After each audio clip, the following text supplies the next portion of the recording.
11,242 cases since yesterday.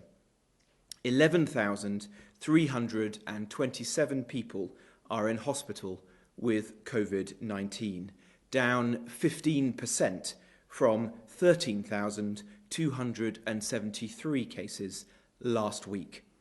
And sadly, of those tested positive for coronavirus across all settings, 33,186 have now died. That's an increase of 494 fatalities since yesterday. These figures include deaths in all settings, not just in hospitals.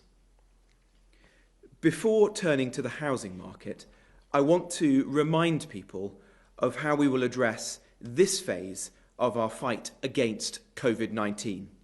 Firstly, and if we could turn to the first slide, thank you.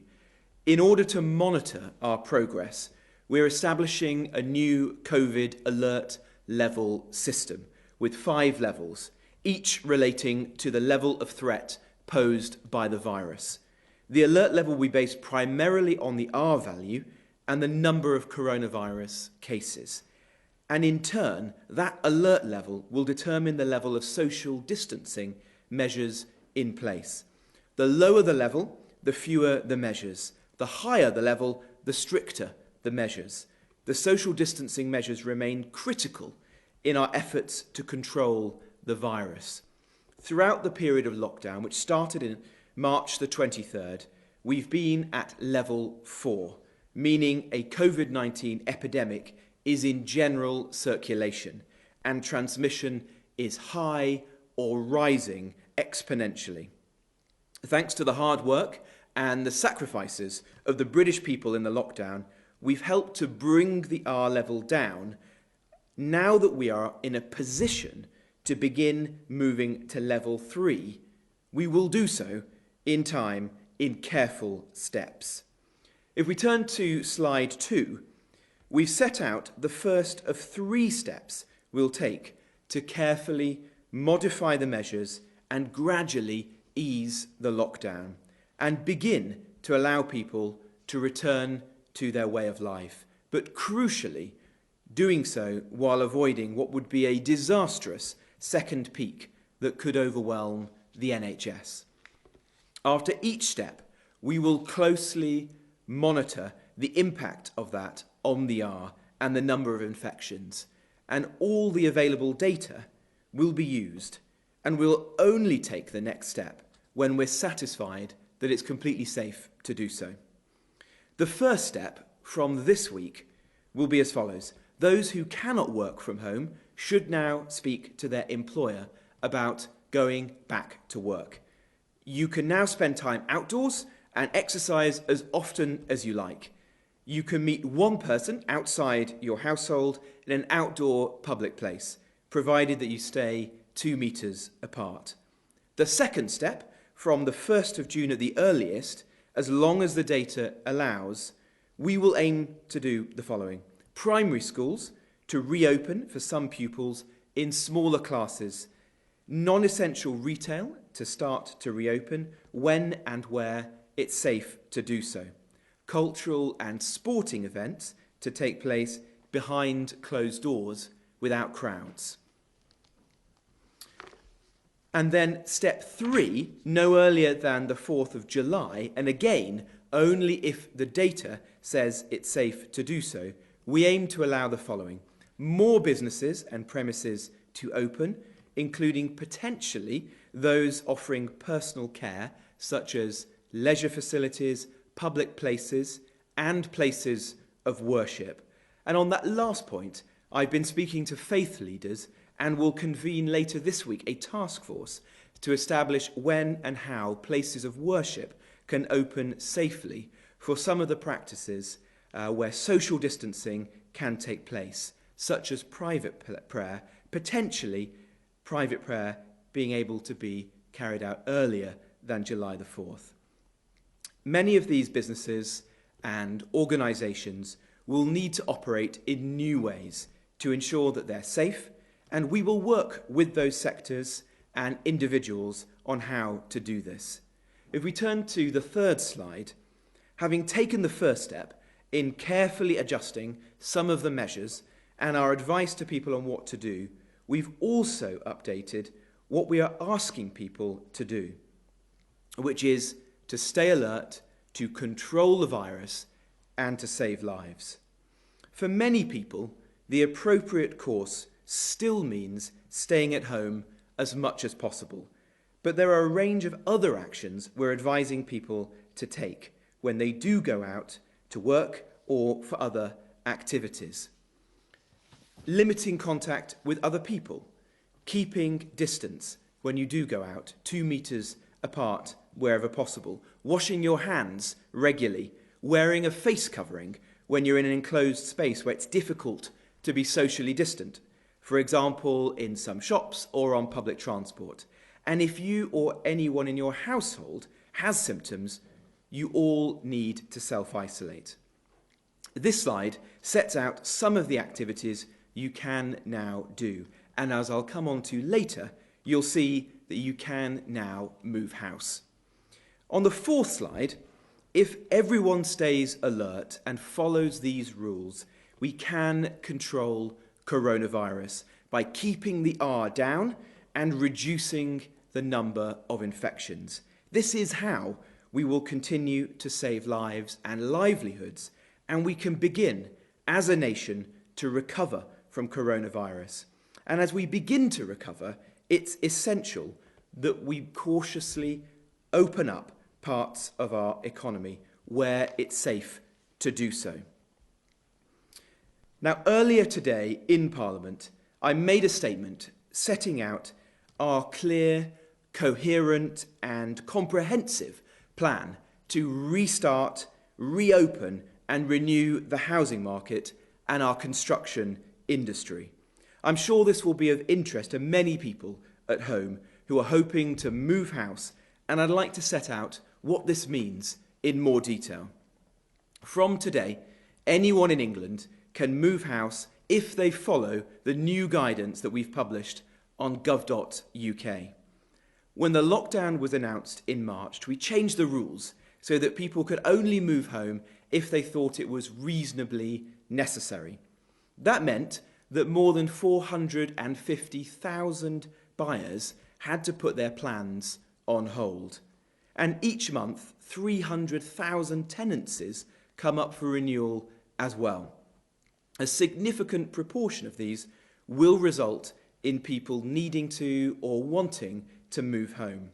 The pressure to move, for some, was becoming acute, with serious legal and financial and health implications.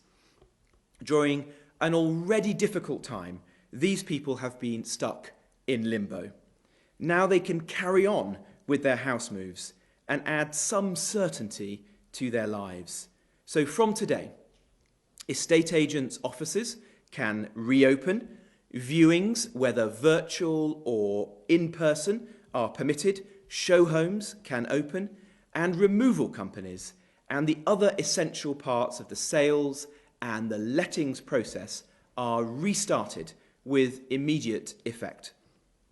For most people, moving home is not a luxury. People decide to move home because their personal circumstances change.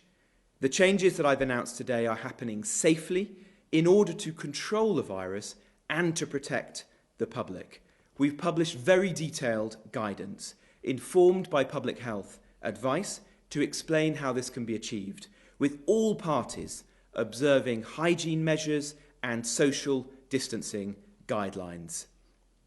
People have asked, why would they be able to look around a stranger's home but not visit their parents or loved ones at home? Now, I understand why this may seem confusing at first glance, especially when people have been separated from their loved ones for so long. But our guidelines make clear that in the first instance, viewings should happen virtually. When viewings do happen in person, we've set out a clear plan to ensure the safety of everybody involved in the property itself, those considering moving in and the estate agents and letting agents. These requirements include visits being by appointment only, open house viewings should not be taking place, and speculative viewings where buyers or tenants are not serious yet are highly discouraged. All parties should follow strict social distancing guidelines. All internal doors should be opened where possible. The current occupier should vacate the property for the duration of the visit, going out for their daily exercise, going out to the shops or standing in the garden if that's possible. All involved in the process should wash their hands upon entering the property, and once the viewing has taken place, all the surfaces in the property, including the door handles, should be thoroughly cleaned. There are, of course, exceptions. For those who are self-isolating or have coronavirus, they should not be moving or going back to work or allowing tradespeople or professionals into their home. Where this is the case, all parties involved in house buying or selling should prioritise amicable, sensible arrangements to change the move dates for the individuals concerned. That's been happening across the country in recent weeks, and it will need to continue. We would also ask those who are clinically vulnerable and those who are shielding to consider very carefully their personal situation and to seek personal and specific medical advice before deciding whether to commit to or to proceed with moving home. If you're in this situation and you decide that you must go ahead, all professionals involved should be made aware so that they can put in place any additional precautionary measures to provide further protection for your health and further legal protection to make sure that the transaction goes as smoothly as can be expected. A vibrant housing market means more than buying and selling homes. We need to get building again, and Britain needs that. It's something that this government has always been committed to, something that our ambitious First Homes programme will do later this year with a 30% discount on new homes for key workers, including nurses and teachers and police officers, as well as local first-time buyers. We want them to be ready as soon as possible, and that's just one of the reasons why I'm keen to get construction up and running. To help with this, I'm today announcing further steps to support safe house building by allowing more flexible working hours on construction sites where it's appropriate and with local consent. I'm allowing sites to apply to extend their working hours, again with immediate effect, to 9 p.m. Monday to Saturday in residential areas and beyond that in non-residential areas, and setting out a very clear government position that these applications should be approved by local councils unless there are very compelling reasons not to do so. Varied start and finish times will make it much easier for sites to observe social distancing, take the pressure off public transport like the Tube in London, and keep Britain building. There are countless examples of the industry behaving responsibly and proactively during this pandemic. I'd like to thank today Taylor Wimpey, who have now got construction safely underway on the majority of their sites and have started removing staff from the furlough scheme and getting back to work on full pay. They are offering a discount of 5% for NHS staff and care workers on new homes, a great way to recognise the contribution that our frontline heroes are making across the country. So thank you to them. It's also time that the planning system makes more use of digital technology to operate remotely and efficiently during this pandemic. I'm determined that the Planning Inspectorate is at the forefront of this work, and I welcome the Inspectorate now undertaking its first ever virtual hearings. I'm asking them to make all hearings virtual within weeks so the planning system can resume and be made more permanently accessible and user-friendly. This is the most comprehensive restarting of an industry in the first phase of our roadmap. With few, if any, transactions, there is no visibility and no precedent with which to accurately judge the state of the housing market. But history tells us that in every economic recovery in modern British economic life, the housing market has been key to recovery and revival. As Housing Secretary, I will do everything I can to support the millions of people employed in the construction and the housing industries, to help their sector bounce back whilst always prioritising their safety and well-being. Almost 100 separate organisations have already signed up to the Charter for Safe Working Practice, pledging that they will share the responsibility to ensure that their sites operate safely and in accordance with government advice. I'd like to thank all of those who've signed and encourage the whole industry to join them. Today, we reopen, we restart, and we renew the housing market and the construction industry to protect lives, to save jobs, and to begin rebuilding our economy. Thank you. I'll now hand over to Dr. Harris. Jenny. Thank you. So I'm going to run through some of the slides which show how we've been doing as a nation in managing social distancing. This slide represents the changes in our transport use. It's compared to traffic and buses from earlier in the year usage and rail from last year. And you can see that all of the different types of transport, the reduction in use has been more than 50%, except, of course, in our heavy goods vehicles, which are transporting essential items for us. And it's important for us to watch that. It's been a real strong indicator of how successful the social distancing policy has been, and that has obviously translated through to a reduction in the number of infections that we've seen and the pressures on our hospitals, and we'll be monitoring that continuously as we go forward. Next slide, please. This slide shows the current situation on testing and new cases.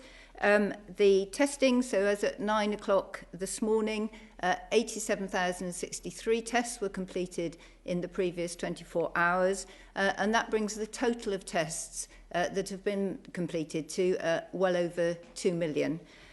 We have capacity well over that, and that will take us forward into supporting our testing in particular hotspots, so care homes and in hospitals where we want to ensure we have maximal capacity, but absolutely increasingly with our test and trace programme. So having that capacity there will allow us to go forward as the number of cases drop. And we can see in the bottom half of the slide the number of confirmed cases. So just in the cases confirmed on the 13th of May, 3,242. Again, 229,705 cases confirmed in total. Of course, we recognise that not all cases will be counted here. These are laboratory confirmed cases. But even so, as our testing capacity has increased, we can see that the number of confirmed cases continues to decrease. And that's a very positive sign as we move forward. Next slide, please. So this slide represents the current information from our hospitals.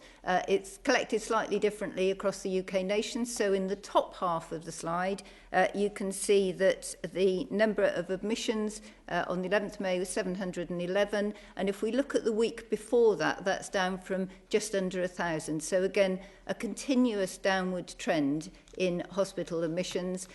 Clearly, it's still important that we recognise there are a significant number of people getting ill and needing support in our hospitals.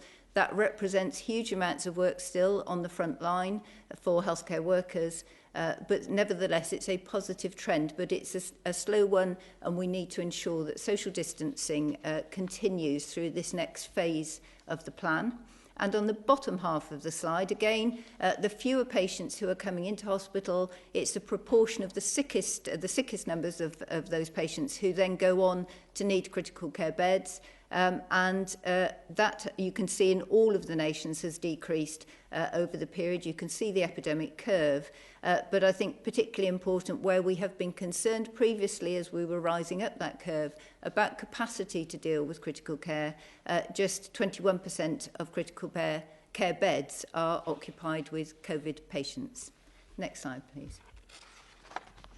It's important to recognise that although there is some variation across the country, everywhere we can see that there has been a peak and there is now a plateau and a general trend downwards. London clearly had a significant peak, and in other areas the shape of that curve is flatter. It does mean that, again, we need to keep really careful about social distancing and applying all the control measures to manage the virus as we go forward. But nevertheless, you can see that 11,327 people in hospital, and that's down from more than 2,000, or just about 2,000 higher than that last week. So a continuous trend downwards. Next slide, please. And this is the last slide. So these are the confirmed deaths from every part of the system, not just hospital deaths. So sadly, there have been 494 tests confirmed with a positive laboratory test in the last 24 hours, and 33,000 overall. But again, you can see that reflection of the downward trend carrying on as we go forward. Thank you. Thanks very much, Jenny. Well, our first question comes from a member of the public, and it's from Michael, who is in London. I'm one of the many thousands of people working within the theatre and performing arts industries. It is clear it will be many months before theatres reopen and customers feel comfortable enough to come again. Will the government pledge to protect these industries that will be without any income for quite some time?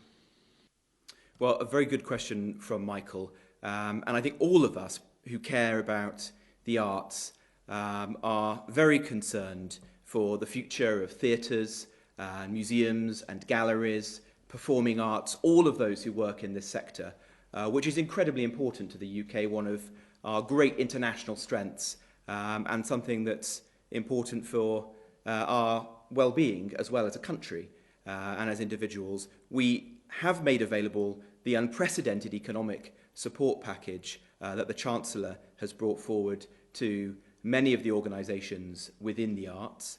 And so the furlough scheme, for example, which is paying part of the wages of millions of our fellow citizens today, is available to some of those organisations. For those people who are self-employed, there's also the Treasury scheme there, which launched today, and so I would refer self-employed people working within the arts to that if it's applicable to them. And the Culture Secretary is also working very closely with our main cultural institutions to see how we can guide them through undoubtedly a very difficult period of time, and to put in place the social distancing guidelines so that they are ready to reopen when the science and the medical opinion allows. And as you'll see from the roadmap that we've set out, we hope that that will be later this summer, but it is very conditional upon continuing to keep the rate of infection down and continuing to control the virus, of which, of course, we've all got an important part to play. The second question is from Laura, who is from Rossendale. And Laura asks, there was a lot of talk about people being able to meet up in family clusters or bubbles. When are we likely, to see this put in place? Well, the guidance that we've set out in this first phase doesn't propose that. It says that you can go out more, you can exercise in public places, and when you're out in those public settings like parks, for example, you can meet up with one person from outside of your family as long as you maintain social distancing. So you can sit on a park bench or you can go for a walk talking to them as long as you're 2 metres apart.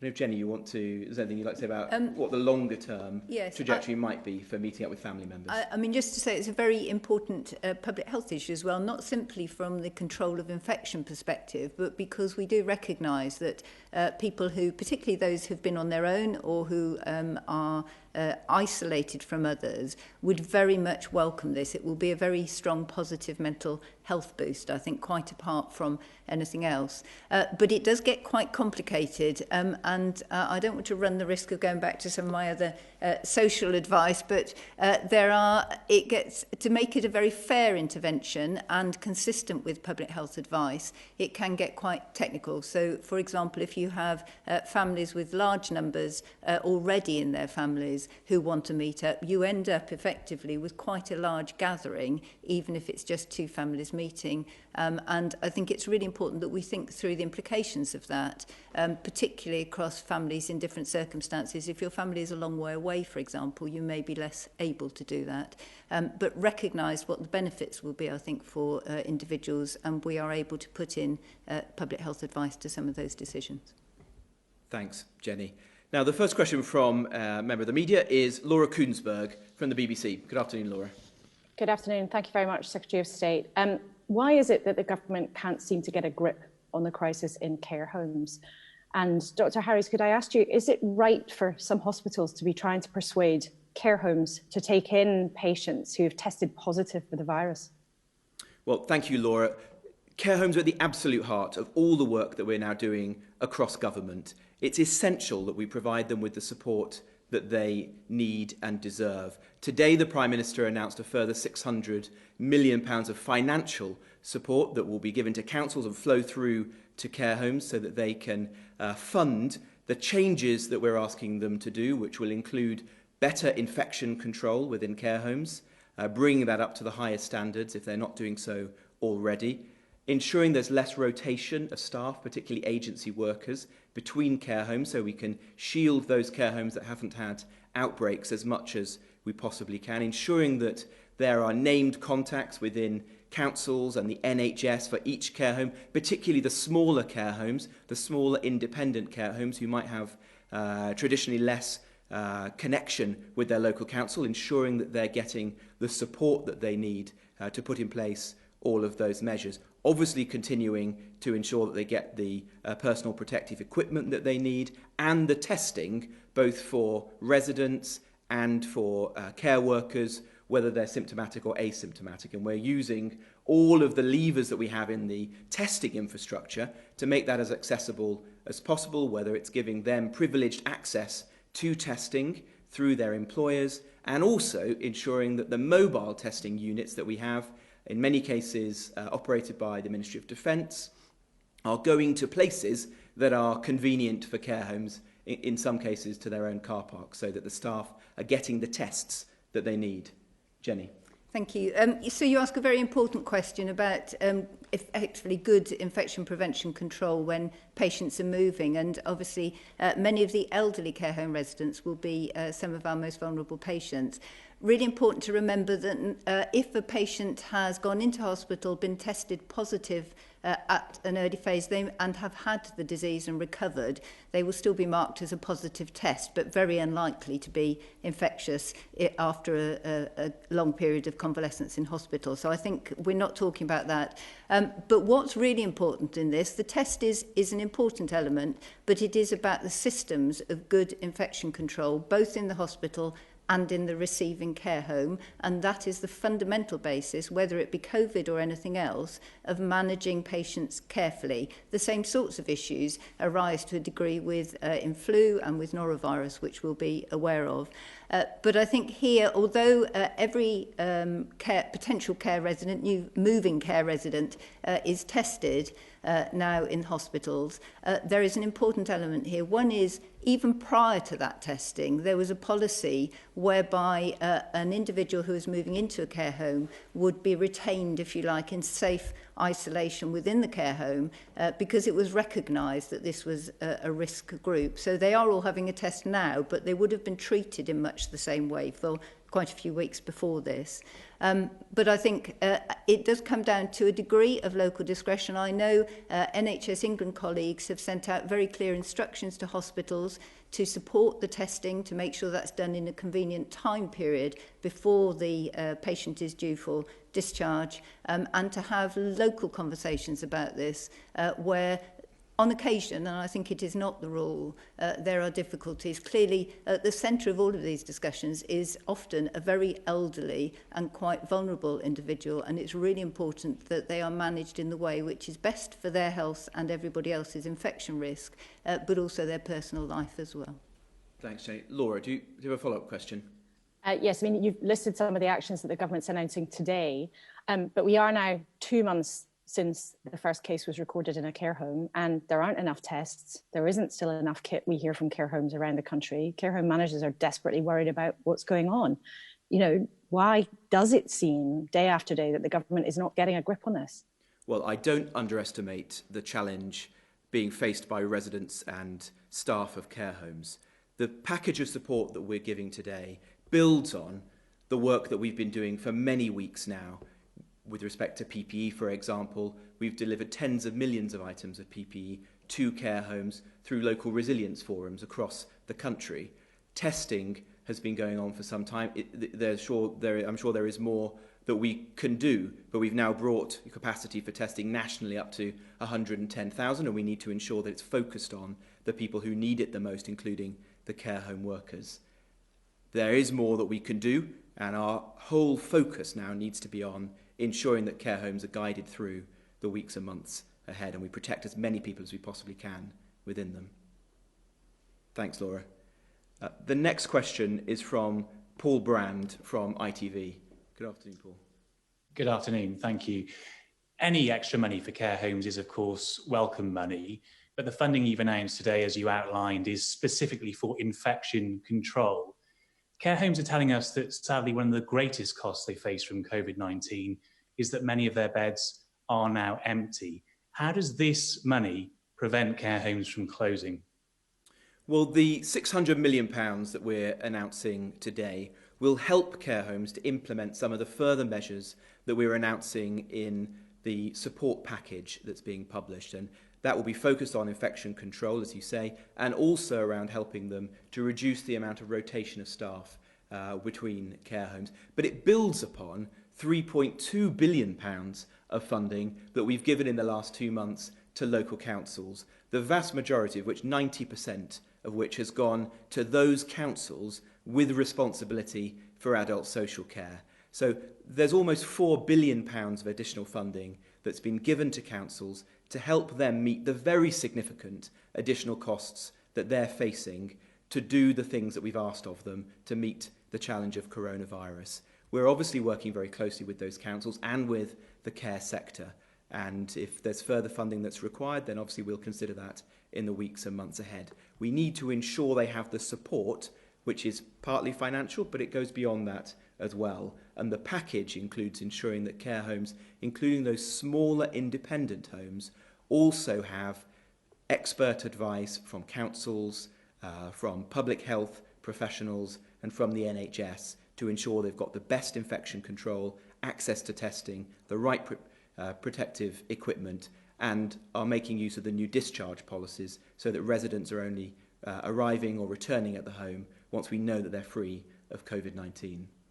I don't know if, Jenny, there's anything you'd like to add on the package that we're bringing forward for Yes, for I mean, care just homes. from a clinical perspective, NHS England already had a plan of enhanced support for care homes in progress, but in fact that has been brought forward, and there's a lot of joint working to ensure that each care home, that there is a clinical lead in each area who can then oversee and provide specialist advice. And I know, I don't have the figures here, but there's been a lot of training the trainers, for example, around infection control, which is an important element, and directors of public health who are very critical in local authorities. They will work between the adult social care directors and between local public health teams, will be increasingly taking a leading role in oversight of that. Many of them are already, but I think it's just pulling all these things together gives that added assurance that there is consistency across the patch. But I think, going back to the earlier point, these are all elements that were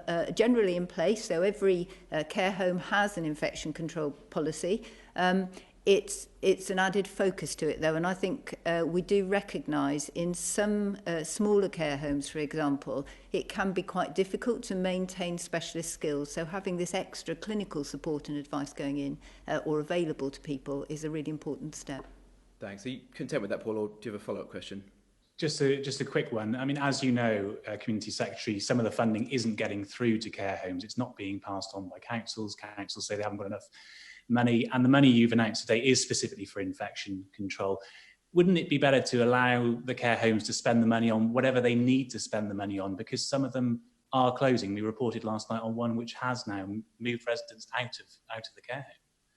Well, we want to ensure that care homes are financially sustainable through this crisis. And that's why we've given the £3.2 billion so far, and now this additional £600 million.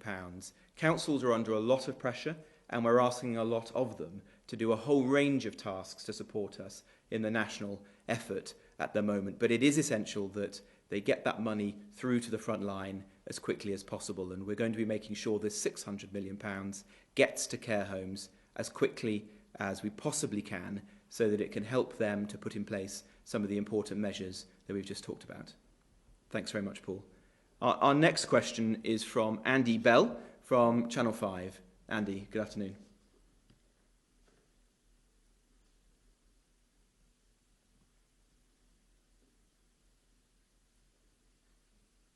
I don't think we can hear you, Andy, I'm afraid. You might have muted yourself. I'll try again. Thanks, Andy. Can you hear me now? Great. We can. Mr. Jenrick, the government has said that parents will not be penalised if they choose not to send their children back to school because they're worried. Will the same apply to staff if they are concerned about what is happening in schools next month, or will they simply be expected to go back to work? And Dr. Harries, do you agree with the Prime Minister today that it's premature to have international comparisons on death rates? And if so, what has changed since you were happy to stand at that podium and make those comparisons in recent weeks? Well, thank you, Andy. Well, the Education Secretary is working very closely with the trades unions, with teaching professionals, to ensure that they are comfortable and have sufficient guidance to return to the workplace. Many teachers have been working, of course, in those schools that have remained open, ensuring that the children of key workers and vulnerable children are given schooling during the lockdown measures. And we're very grateful to those teachers for doing that. But we're going to keep on working with the trades unions to provide as much comfort as we possibly can, with a view to getting schools open as quickly as possible towards the timetable that the Prime Minister set out at the weekend. Jenny. Thank you. So I think you're referring, for viewers' benefits, to the slide set has changed slightly. I, as a scientist, as a professional, I work on a basis of transparency of data. I'm absolutely delighted to discuss death statistics comparisons on whatever occasion is necessary.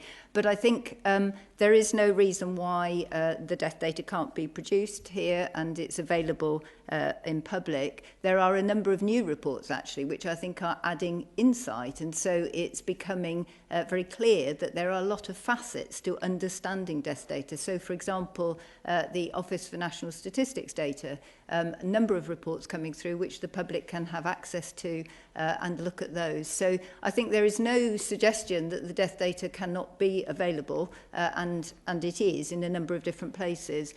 The main point, I think, of your question was around comparisons, and you will know that I have stood here very often, but I think a whole range of other professionals, Chief Scientific Advisor, Chief Medical Officer, Sir Ian Diamond as well, and highlighted some of the risks of doing this. So I think all of us professionally are very clear that because death data is collected in very different ways in different countries, particularly at the moment, because the rate of testing is very different, and because we're still understanding the risks to different stratas of the population, so by age or by other risk variables, the only really good comparison in the longer term overall will be to look back at all-cause mortality, so that's a death from any cause at all, whether it be confirmed or not, and look at that when it's adjusted for age of a population. That accounts for whether a particular country has a very high proportion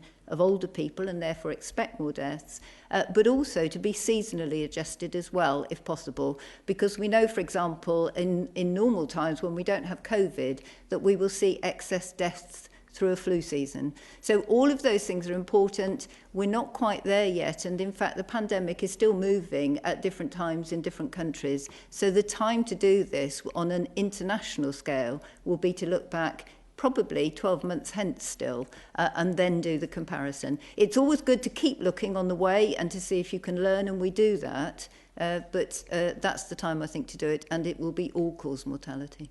Thank you. And Andy, would you like to follow up on either of those questions? Yes, Mr. Jenrick. I mean, do you, especially Mr. Jenrick, understand why people might find it a little strange that that particular slide and those comparisons have disappeared at this point? Well, we want to be as transparent as we possibly can. We believe that the way that we now report deaths is amongst the most clear and transparent of any advanced country. We record deaths in all settings, and as Jenny has said, making international comparisons is very difficult to do with accuracy at this moment in time. That doesn't mean that it's not worthwhile and that there aren't lessons to be learnt from our performance and how it appears to relate to those of other countries. But accurate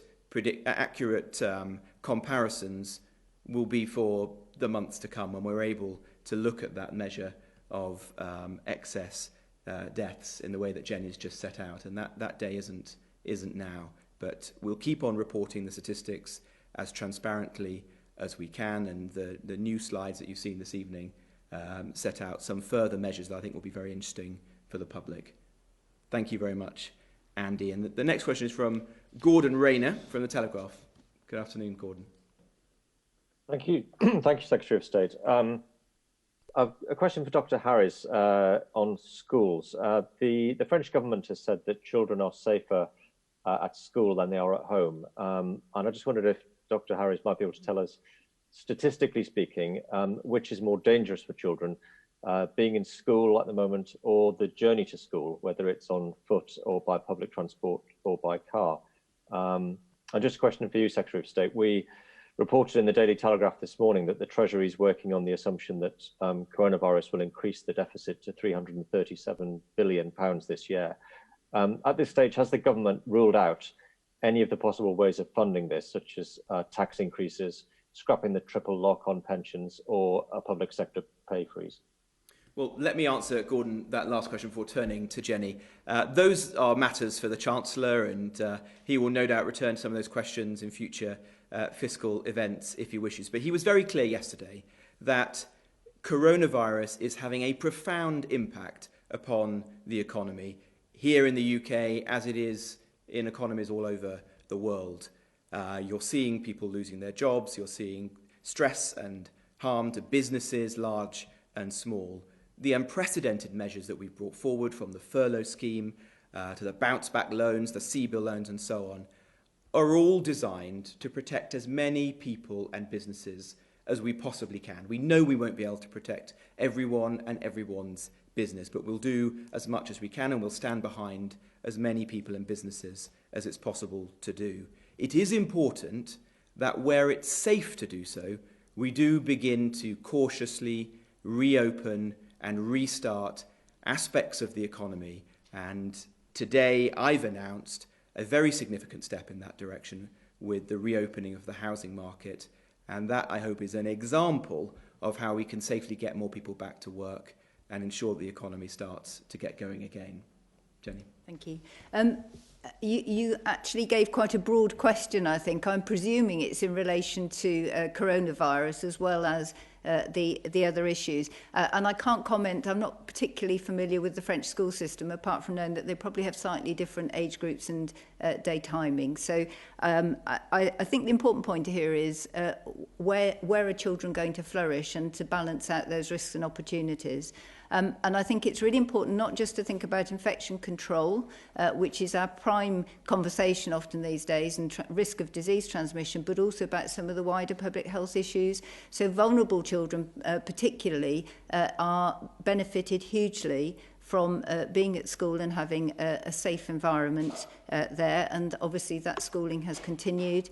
Equally important that children at particular phases of their education don't miss out, because in terms of health risks, if a child in early years doesn't grasp the basics of education and feels comfortable in that environment, actually you can predict that their whole life chances, their economic prosperity, and that based largely on their ability to move into healthy, good employed work, will affect their long-term health. So I think we shouldn't just be thinking of what is happening this minute, but what happens over a child's lifetime and how important that is.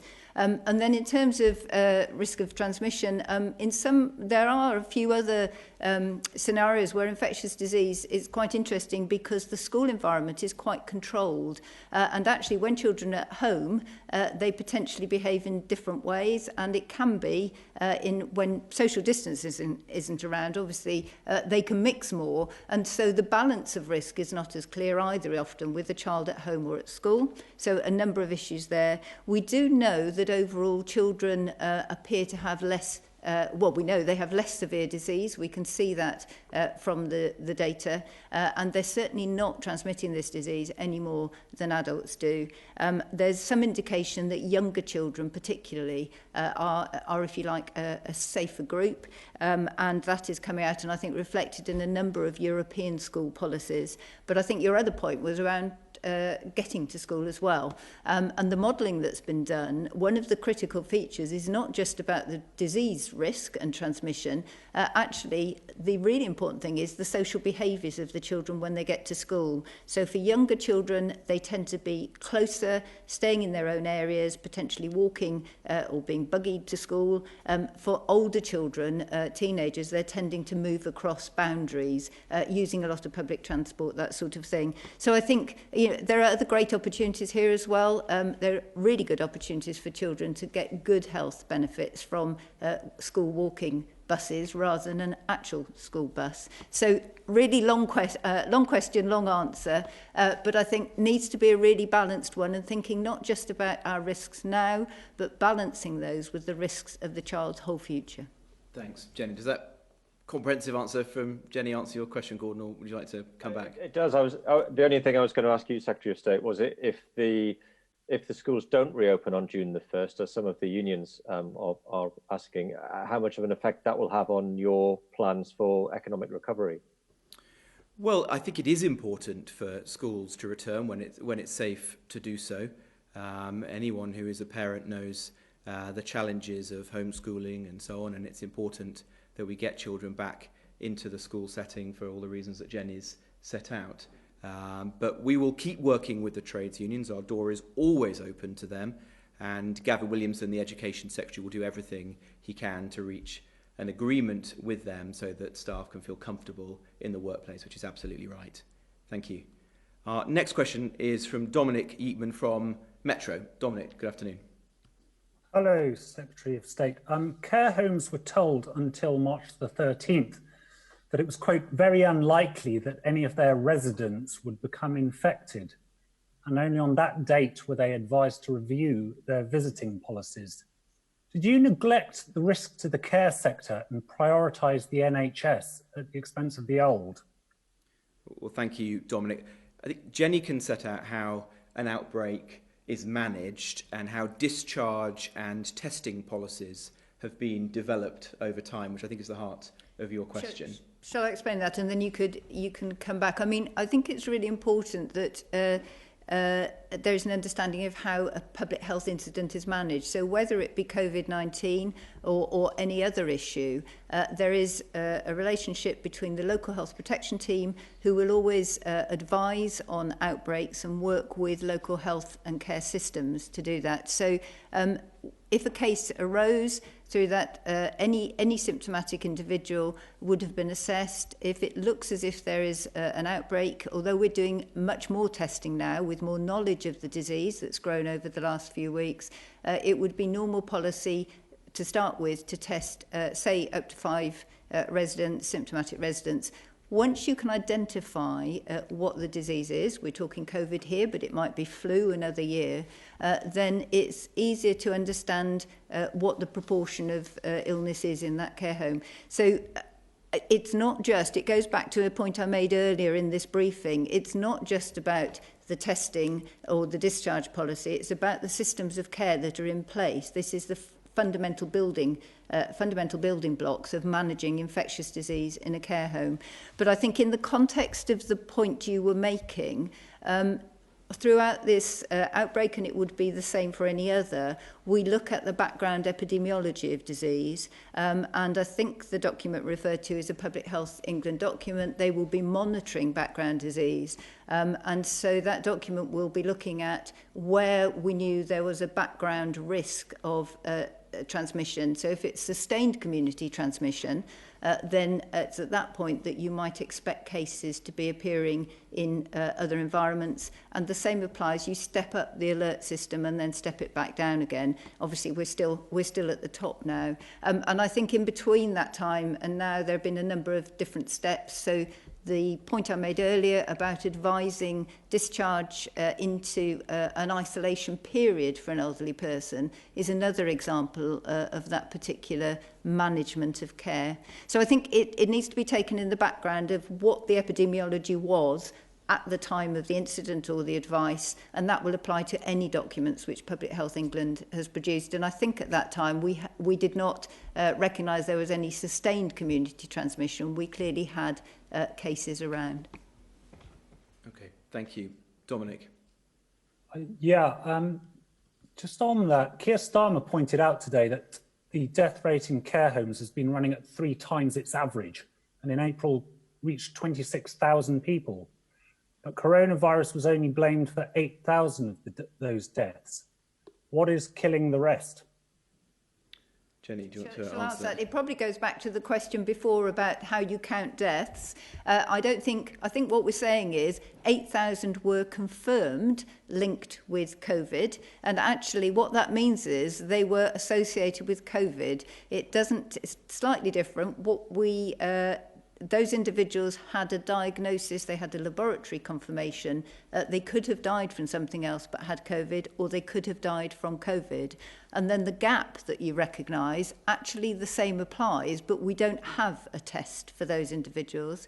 Some of them may well have had COVID, some of them may well have died from other issues, and that's why it's so important that we look at this whole excess mortality. It's very likely that some of those individuals had COVID, and that may apply to other parts of the population as well.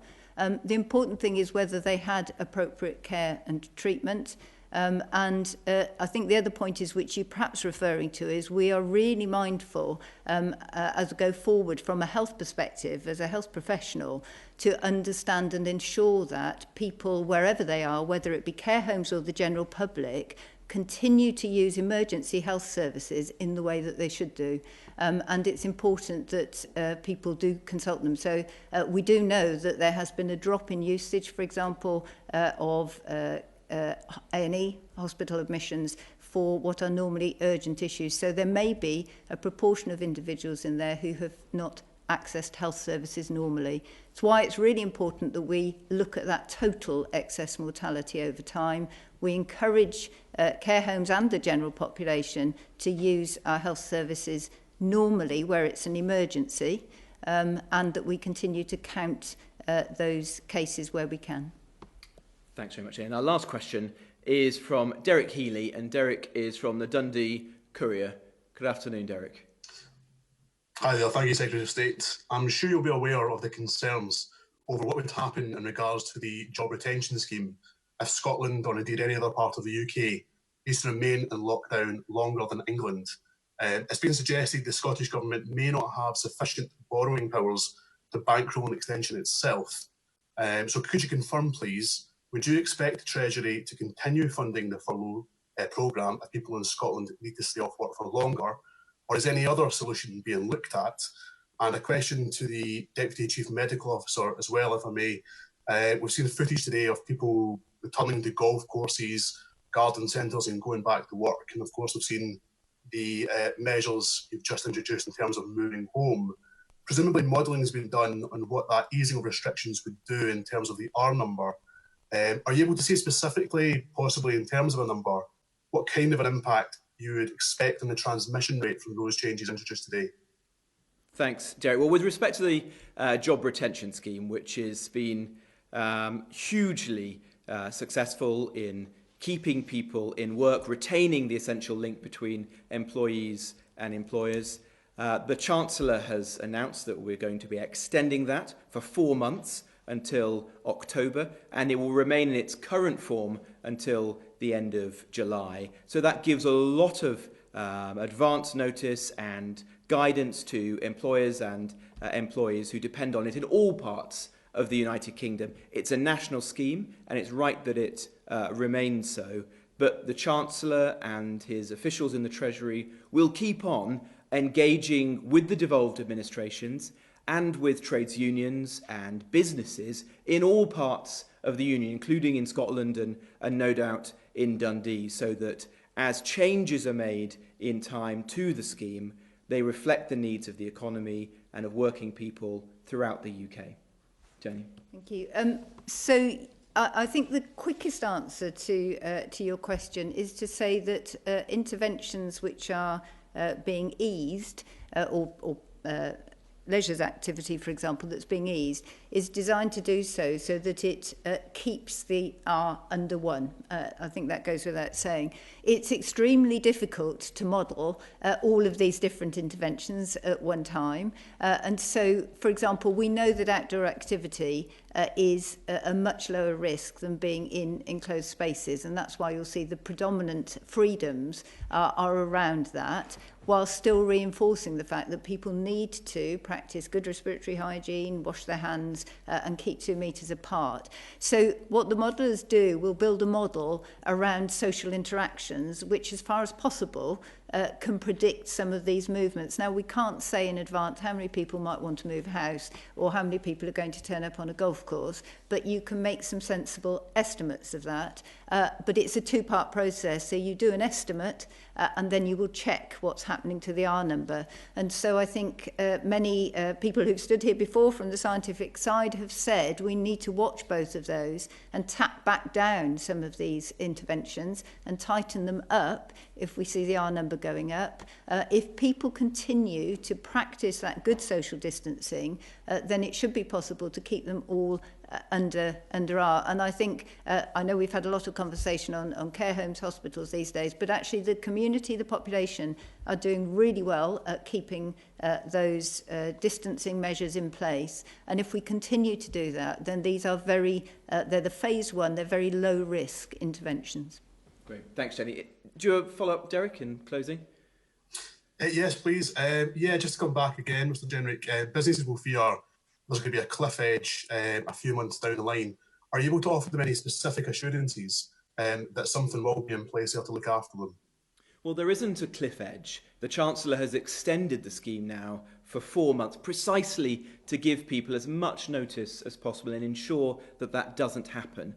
Because the scheme is so important, because it is helping so many people to stay in work and to stay in contact with their employer. So if the economy bounces back, we can ensure that they return to their workplaces. The task for the Chancellor and the government is to ensure that we keep on engaging with businesses in all parts of the country, including the specific sectors in Dundee and in Scotland, so that the views of businesses and of working people in Scotland are heard as the Chancellor takes the next steps in the months to come. And you can be assured that he will be doing that. Thank you very much, Derek. Well, that concludes this afternoon's press conference from Downing Street. Thank you very much indeed for watching.